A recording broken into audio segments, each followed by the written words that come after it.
Nasa park pa din sila. Medyo makulimlim na. At kakausapin na sana uli ni Heng ang nananahimik na boss niya nang mapahinto siya.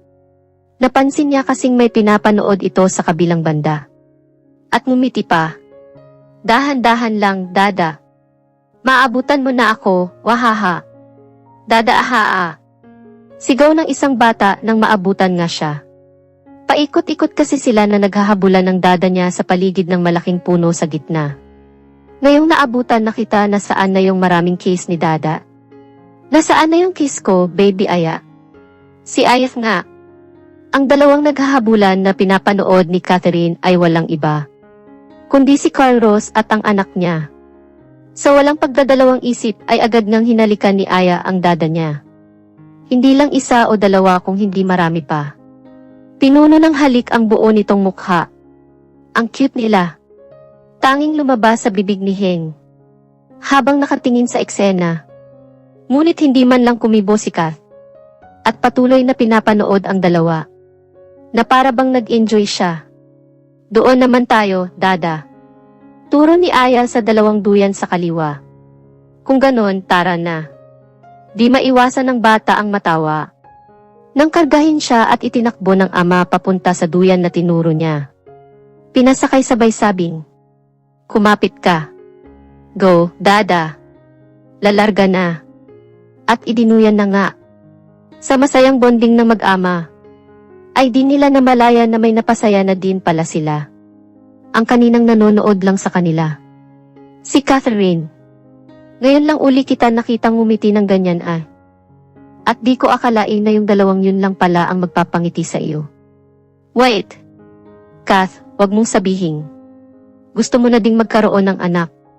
Tanga ka talaga.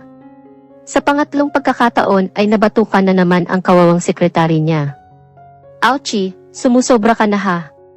Umaakting na umiiyak kahit wala namang tumutulong luha. Na ikinaikot mata ni Be. Napaka-o mong bakla ka. At least maganda naman. Saang banda? Sa puwit, masaya ka na? Sira. Tumuloy sila as isang restaurant. Habang kumakain si Catherine ay napansin naman ni Heng na may familiar sa kanila ang biglang pumasok talaga. Kath, di ba sila din yung nasa park kanina? Yung dalawa. Paglingon ni Kath ay bumungad nga sa kanya ang mag-ama. Na ngayon ay nakaupo na sa kabilang mesa malapit sa kanila. Anong gusto mong kainin, mahal kong prinsesa? Kahit ano, Dada. Pero baka kasi mahal dito, di ba? May pera ka ba? Nag-aalalang tanong ng bata. Di alam ni Carlos pero napangiti siya bigla. Yun pa talaga ang unang inisip ng prinsesa niya ha? Ang cute mo, Aya. Maunawain sa sitwasyon meron sila. Huwag kang mag-alala, may dalang pangbayad si Dada. Kaya pumili ka lang ng gusto mo, Aya. Sure ka, Da? Oo nga. Sige na, pumili ka na. At pumili na nga siya sa menu na nasamsa. Habang may mga mata ang nakatingin na naman sa kanila. Konting-konti na lang talaga at iisipin ko nang gusto mo ding magkaroon ng anak, Kath. Saka saan ka ba talaga nakatingin? Doon ba sa bata o doon sa kasama? Di na natapos pa ni Heng ang itatanong pa sana. Nang subuan ni Kath ng malaking hiwa ng ulam ang bibig niya. Ayan, matuto kang tumahimik ho? Kanina ka pa. Hindi na ito nagsalita at ninuya na lamang ang ulam sa bibig talaga. Kasabay ang masamang mga titig sa kaibigan niya. Na ngayon ay sabihin na lang nating nakatingin na naman sa kabila kung saan nandoon ang dalawa. Di maintindihan ni Catherine. Pero tila ayaw niyang tanggalin ang paningin niya sa kanila. May kakaibang naramdaman siya. Gusto mo, Dada? Tanong ng bata nang mapansing nakatingin lang sa kanya ang dada niya. Saka bakit kaunti lang ang inorder mo para sa iyo? Diet ka ba? Dagdag pa.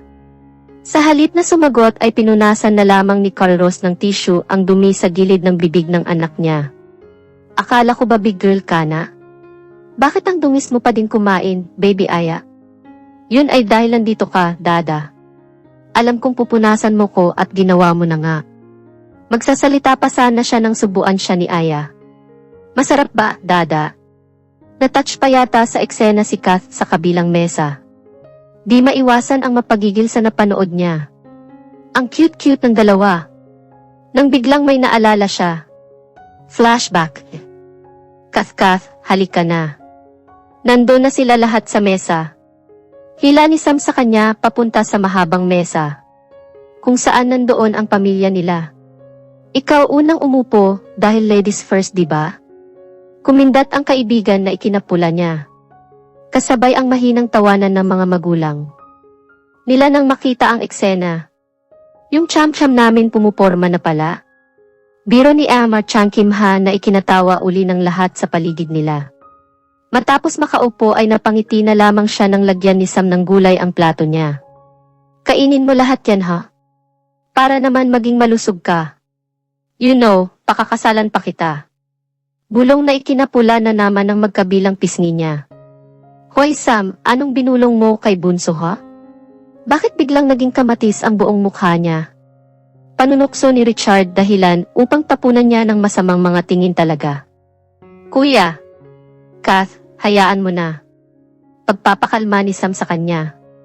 Paglingon niya ay kutsara na may lamang pagkain ang sumalubong bigla. Ah, kain na. Ayon na nga. Kinain niya ang sinubo ng abot taingang nakangiti ng kaibigan niya. Masarap ba? Ama Kath. End of flashback. Di na malaya ni Catherine na unti-unti na palang tumutulo ang luha sa kanyang mga mata. Kaya nang mapansin ito ng kaibigan niya. O Kath, okay ka lang ba? Maya-maya paglabas ng restaurant. Pupuntahan na sana ni Hing sa parking lot. Ang sasakyan ng boss niya. Nang mapansing napahinto na naman ito at may tiningnan sa kalsada. Paglingon niya ay yung dalawa lang pala. Kath, tara na. Baka mapagkamalan ka pang stalker sa kakatitig mo sa kanila. Na-curious tuloy ako kung napansin din ba ta. Heng! Kinakabahang sigaw ni Kath. Yun ay dahil sa di inaasahang eksena. Wag, Kath. Pigil ni Hing sa kanya. Baka mapahamak ka. At mahigpit na hinawakan ang braso niya. No Heng, tulungan natin sila. Nag-aalalang nakatingin kay Carlos at Aya. Dada. Umiiyak na tawag ng bata. Nang pilit na nilalabanan ni Carlos ang isang lalaki na bigla na lang huminto sa harap nila. Bumaba ito sa motor at hinablot ang pitaka niya. Akin yan sir, ano ba? Kailangan ko yung pera. Ibalik mo yung. Di na natapos ang sasabihin pa sana nang tutukan siya. Dada. Sigaw ni Aya sa eksena. Makita ba namang tinutukan ng baril ang dada niya? Huwag mong sasaktan si Dada. Nanginginig na niyakap ang ama. Habang si Carlos ay dahan-dahan na itinaas ang dalawang kamay niya. Sa inyo na lang ho yung pera. Base sa boses niya ay kinakabahan na siya. Huwag niyo lang kaming saktan ng bata. At itinago sa likuran ang anak niya. Please sir, maawa ka. Makaawa pa nito. Hindi na sumagot yung lalaki at nagmadaling sumakay sa motor niya. Dala yung pitakang may lamang pera. Ayon, tumakas dahilan ng paghinga ng maluwag ni Carlos talaga. Ganon na din si Heng at Catherine hindi kalayuan sa kanila. Ligtas sila. Pero muntik na. Bitawan mo nga ako ha? At galit na tinitigan ang kasama niya. Pinoprotektahan lang naman kita, Kath. Paano kung hinayaan kitang sumugod doon at naputukan ka? Hindi na nagsalita pa si Kath at muling ibinalin ang mga tingin kay Carlos at Aya. Baby, okay ka lang ba? Imbes na sagutin ang tanong niya, ay mahigpit na niyakap na lang siya ng nanginginig pa ding bata. Sobrang natakot ata. Dada. Hey, tahan na. Ligtas na tayo, Aya. Next day. Pagkarating ni Carlos sa bahay ng kaibigan niya ay agad na kumatok siya. Habang hawak-hawak ang isang kamay ng anak niya. Oh Carlos, kayo pala. Tanging lumabas sa bibig ni Marta nang makita ang dalawa. Hi tita, bati ng bata. Naikinangiti din niya at sa walang pagdadalawang isip ay pinapasok ang mag-ama. Pagkarating nila sa sala ay mas lalong lumawak ang mga ngiti sa labi ni Aya. Nang makita ang dalawa pang tita niya. mga kaibigan ng dada niya, Tita Fa, Tita Lee, at nagmadaling tumakbo papunta sa kanila. Yun ay para kumandong sa isang tita niya. Nasabihin na lang nating ikinanguso ni Fa sa eksena. Baby Aya. Yakap ni Lee sa batang nakaupo na sa kandungan niya. Namiss kita. Ako din tita, namiss kita. Magsasalita na sana si Fa nang maunahan siya. Ayan na naman ang selosa. Pati ba naman bata pagsiselosan mo, Fa? Taas kilay sa tanong ni Marta. Yun ay dahil nakita niya ang reaksyon ng kaibigan talaga. Dahilan ng pagtitig ng masama ni Fa sa kanya. Hindi Tanggi pa. Kahit halata naman na nainggit siya kay Aya na nakaupo sa ibabaw ng girlfriend niya. Tatanggi pa ha? Bakit Lee? Hindi mo ba pinayagan to na kumandong sa? Hindi na natapos pa ni Carlos ang itatanong pa sana nang tumayo si Fa at agad na tinakpan ang bibig niya. Nandyan ang anak mo, Carlos Ocampo. Baka ano pang lumabas sa bibig mo at marinig ni Aya. Bago pa man magsalita ay kinuha muna ni Carlos ang mga kamay sa bibig niya. Ano ba sa tingin mo ang itatanong ko, Fa?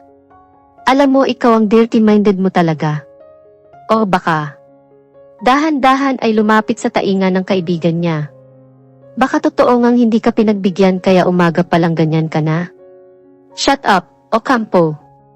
Tulak ni Fa sa kanya. Na siyang ikinatawa niya dahil sa naging reaksyon nito at agad na bumalik sa kinaupuan kanina.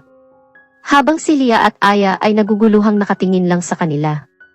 Si Marta naman ay nagpipigil tawa sa kadahilan ng narinig ang bulong ni Carlos sa kaibigan nila. Okay ka lang, Fa? Tanong ni Lee. Sa halip na tumugon ay muling ibinalin lang ni Fa ang mga tingin sa kabila. Di pa kasi ata tapos tumawa ang mapang-asar na kaibigan niya. Kapag di ka tumigil dyan isusumpa kita. Maiintindihan mo din ako pag nagka-girlfriend ka, Ocampo. Kaya mag-girlfriend ka na. Nang sa ganon. No. Ayaw kong magka-girlfriend si Dada. Putol ni Aya. At masamang tinapunan ng tingin ang tita Fa niya. Hindi ako papayag, tita. Bakit naman, baby Aya? Basta ayaw ko talaga. Nag-cross arm pa. Nilingon ng ama na halatang wala namang paki sa pinag-usapan nila. Matagal lang naka-move on si Carlos sa ex niya. Ngunit kahit ganon ay di dumaan sa isipan niya ang pumasok uli sa relasyon o maghanap ng babaeng magpapaibig uli sa kanya. Wala kasi siyang ibang iniisip kundi si Aya. Simula noon nasa bata na lahat ng atensyon. At oras niya. Inilaan sa pag-aalaga dito at pagkayod para sa kanila. Maibigay lang ang lahat ng gusto ng anak niya. Ang sweet, Ocampo. Baby, kailangan nang umalis ni Dada. Paalam ni Carlos na ikinanguso ng beer. Pero tumayo pa din upang yakapin siya. Huwag kang mag-alala, hindi naman ako maghahanap ng girlfriend ha. Remember, ikaw lang ang babae sa buhay ni Dada. At sa iyo lang lahat ng pagmamahal ko, Aya. Talaga, da? Paninigurado ng anak niya. Bago sumagot ay bumitaw muna siya. Oo naman, mahal kong prinsesa. At hinalikan sa pisngi si Aya. Ang tatlo na nanonood sa eksena ay napagigil na lamang sa kakyutan ng mag-ama. Ang cute naman kasi nila. Mauna na muna ako sa inyo ha? Mahirap na baka masisante pa ako sa first day ng trabaho dahil lang sa pagiging late talaga. Bro, ingat ka. Tugon ni Fa. Good luck ha? Dagdag naman ni Lee. Carloski, ilibre mo ko pag nagkasweldo ka na. Paalala ni Marta. Saglit ay ngumiti si Carlos sa kanila. Sige, basta ingatan mo si Aya. Of course, makakaasa ka. Mga ilang sandali. Nang makaalis ang kaibigan ay napansin ng tatlo ang malungkot at nag-aalalang mukha ng bata. May problema ba? Hindi ba dapat maging masaya ka kasi? May trabaho na ang iyong Dada? May bibigay niya na ang lahat ng gusto mo, baby Aya. Bago tumugon o magsalita ay hinarap muna ni Aya ang mga tita niya. Nakayuko kasi siya. Wala naman akong ibang gusto kundi ang makasama lang si Dada. Saka hindi ko na kailangan ng mga material na bagay sa mundo dahil para sa akin ay sapat na siya. Pero naiintindihan ko kung kailangan niyang magtrabaho para sa aming dalawa. Ang sa akin lang ay nag-aalala ako sa kanya. Nag-aalala ako kay Dada. Bakit naman, Baby Aya? Tanong ni Fa. Alam ko kasing nagsisinungaling lang siya. Sinabi niyang nag-umagahan na siya kahit di naman talaga. At ginawa niya yon para sa akin, tita. May makain lang ako kahit gutom naman siya. Bakit? Wala na ba kayong pera? Sa pagkakataong to ay si Marta na ang nagsalita. Naubusan ba kayo ha? Ba't di niya sinabi nang sa ganun ay matulungan sana namin kayo? Nandito naman kaming tatlo Di naman talaga siya naubusan, Tita Marta. May nangyari lang kagabi. Di na natapos pa ni Aya ang sasabihin pa sana nang muling magtanong ang tita niya. Anong nangyari kagabi? Ayaw sanang ipaalam ni Dada. Pero, ano ba talaga ang nangyari, Baby Aya? Mahinahong tanong ni Lee. Na-hold up kami nung paglabas namin ng restaurant, tita. Manlaban pa sana si Dada pero tinutukan siya. Kaya hinayaan niya na lang na matangay lahat ng pera. Wag lang kaming saktan talaga. Napatakip bibig na lamang ang tatlo matapos marinig ang mga kwento ng bata. Hindi makapaniwala sa mga nalaman nila. At di maiwasang maawa sa naging sitwasyon ng mag-ama. Bakit hindi niya sinasabi sa amin? Ayaw niya daw kasing mag-alala kayo sa kanya. Ayaw niyang abalahin kayo, tita. Hindi naman nakakaabala sa mina. Sagot ni Fa. Kaibigan namin siya at kapatid na ang turing namin sa kanya. Gaya mo, pamangkin na ang turing namin sa iyo, di ba? Pamilya na namin kayong dalawa. Pero alam niyo din ang ugali meron siya. Sabat ni Marta. Si Carlos kasi yung tipo ng taong ayaw umabala sa kahit kanino talaga. Kahit nahihirapan na siya ay iniisip niya pa din ang kapakanan ng iba. Ayaw niyang maging pagbigat lalo na sa mga kaibigan niya. Ano man ang bagay meron siya yun ay pinaghirapan niya. Minsan nga nagtatampo na sina Marta. Dahil ayaw man lang niyang tanggapin ang tulong ng mga ito sa kanya. Minsan din mapipilitan na lang siya na tanggapin ang binibigay nila. Pagbantaan ba naman na puputulin na lang ang pagkakaibigan meron sila. Samantala, sa loob ng CEO office ng GC. Pagtingin ni Catherine sa relo niya ay pasado 9:00 na. Na ikinakulo ng dugo niya. Dahil hanggang ngayon ay di pa din dumarating ang magiging assistant niya. Tinawagan ang HR department upang pagalitan talaga. Nasaan na ang magiging assistant ko? Bakit hanggang ngayon wala pa din siya? Di ba sinabi ko na ngayon kailangan pumasok na siya? Asa na? Pasensya na, Ma'am Kath. Kinakabahang paghingi ng pasensya. Nang nasa kabilang linya. Siguro may emergency lang kaya wala pa siya. Tinawagan na namin siya kanina at papasok daw naman. Wag na. Pagputol niya. Maghanap na lang kayo ng iba. Pero ma'am, natawagan na namin siya. Gagawin mo ang inutos ko o ikaw ang sisisantihin ko. Mamili ka. Di pa man nakasagot ang nasa kabilang linya. Agad na pinutol niya ang tawag nila. Kay dali lang ng pinapagawa ko di pa nagawa ng maayos. Mga bobo talaga. Sa labas ng kumpanya. Papasok na sana siya pero napahinto ng tumunog ang cellphone niya. Nakayukong napaupo sa may sementong upuan si Carlos matapos mabasa ang message sa kanya. Halos maiyak siya dahil sa muling kabiguan niya. Ang mga ngiti kaninang umaga nang malamang magkakatrabaho na siya ngayon ay kalungkutan na. Di pa nga nakapasok na si Santena.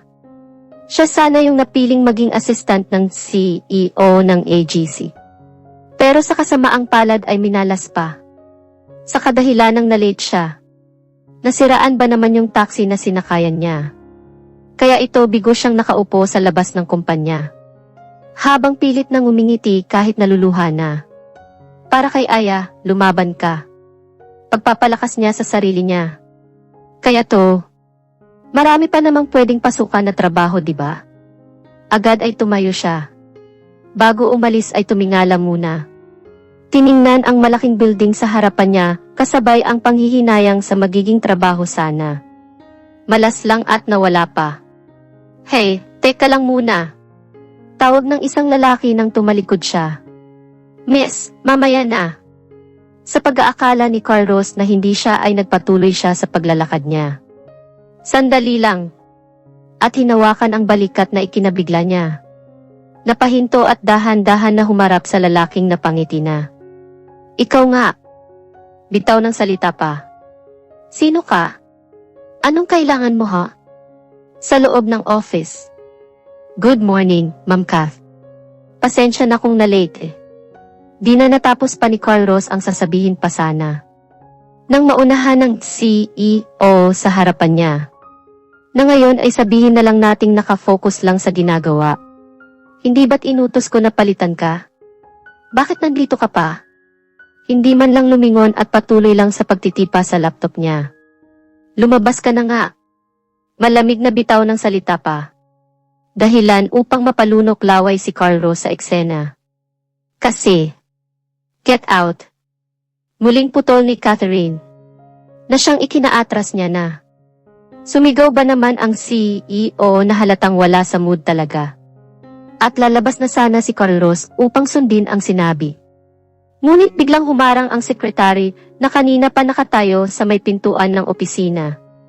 Di napansin ni Kat ang mga nangyari. Dahil busy pa at nakapako sa mga ginagawa niya. Wala man lang pakialam sa nasa paligid niya. Sininyasan ni Hing si Carlos na manatili muna. Saka dahan-dahang naglalakad papunta sa mesa ng seryosong kaibigan niya. Dumaan sa likuran ni Kath at may binulong sa kanya. Sigurado kang paaalisin mo siya, Ma'am Kath. Saglit ay huminto si Catherine. Masamang tinitigan ang sekretary niya sabay sabing. Kung ayaw ko ng tanga mas lalong ayaw ko sa mahinhin. Kaya paalisin niyo na si. Hindi na naituloy ni Kat ang iutos pa sana. Dahil paglingon niya ay agad na bumungad ang mukha ng magiging assistant niya. Mukhang nakikilala nito.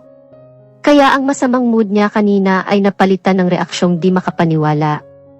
Lumingon uli sa kaibigan niya. Kasabay ang halatang nagtatanong ng mga titig niya. Buti na lang at nakita ko siya sa labas, Ma'am Kath. Uwi na sana buti na abutan ko pa. Pero kung itutuloy pa din ang desisyon mong sisantahin siya. Well, ako mismo ang maghahatid sa kanya sa labas ng kumpanya. Wag na. Sabat ni Catherine. Inikutan ng mga mata si Hing na nakangisi na. Oh, ba't nagbago bigla ang isip? Tatahimik ka o tatahimik ka talaga? Pareho lang yun, Ma'am Kath. Haish dyan ka na nga. At binanggap pa nito. Dahilan ng pag-atras ni Hing sabay hima sa balikat niya. Mapanakit talaga si Ma'am. Sabay kindat kay Carlos. Hindi na nakinig pa si Kath. At nilapitan si Carlos na nakatayo lang malapit sa may pintuan ng office niya. Ngunit napayuko din nang makita ang walang emosyong mukha niya. Na sikretong ikinangiti niya sa kinilos nito talaga. Ang cute kaya. Huwag kang ang yumuko, pwede ba? Ano nga palang pangalan mo? Tanong niya. Bago pa man tumugon sa magiging boss niya ay lumunok muna si Carlos dahil sa kaba. Tumingala sa kanagsalita. Carlos Ocampo. Di maipaliwanag ni Catherine. Pero bigla na lang bumilis ang tibok ng puso niya nang magkatitigan sila. May mga alaalang tila dumaan sa isipan niya. Ang familiar nitong mga mata. Na para bang dati ay natitigan na siya ng mga ito talaga. Sam. Wala sa huwisyong bigkas niya. Flashback. Huwag ka nang umiyak. Nandito na ako, Kath. Ligtas ka na.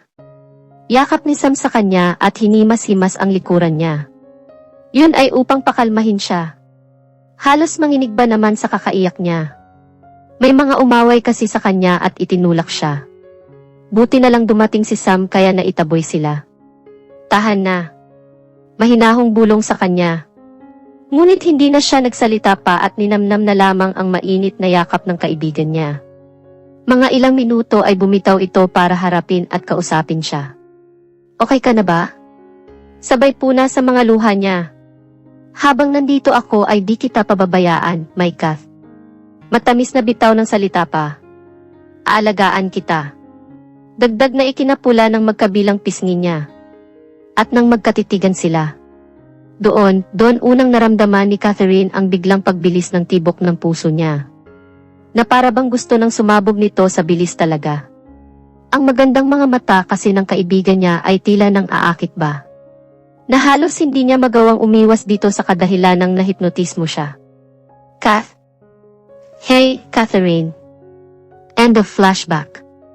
Ma'am, okay ka lang ba? Nag-aalalang tanong ni Carl Ross. Nang makitang may luhang unti-unting tumutulo sa mga mata ni Catherine. Hindi pa man ito nakasagot nang mapansin niyang nanghihina at matutumba na sana. Buti na lang at nagmadali siya upang masalo ang boss niya. Ma'am Kath. Sigaw ni Heng. At agad na tumakbo papunta sa kanila. Sa klinik. Pagmulat ng mga mata ni Kath ay nakangiting mukha agad ng kaibigan ang bumungad. Kasalukuyang nakahiga siya sa malaking kama ng klinik na nasa loob ng kumpanya.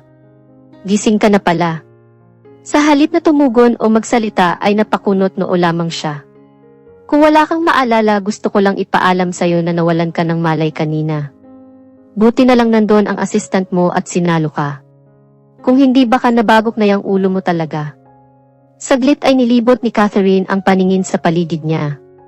Halatang may hinahanap ang mga mata. Dahilan upang mapangisi si Heng sa nakita at naisipang pagtripan ang kaibigan niya. May hinahanap ka? Si Carl Ross, asa na siya? Well, umalis na. Pinaalis ko na. Tugon na ikinalaki ng mga mata ni Kath. What the fuck, Heng? Galit na sigaw pa. Sinong nagsabi sa'yo na gawin mo yun ha? At tatayo na sana ng pigilan ng kaibigan niya. Relax lang, Ma'am Kath. Natatawang pagpapakalma ni Heng na mas lalong ikinasabog niya. Huwag mo nga akong hawakan, pwede ba? Pabalikin mo siya kung ayaw mong ikaw ang paalisin.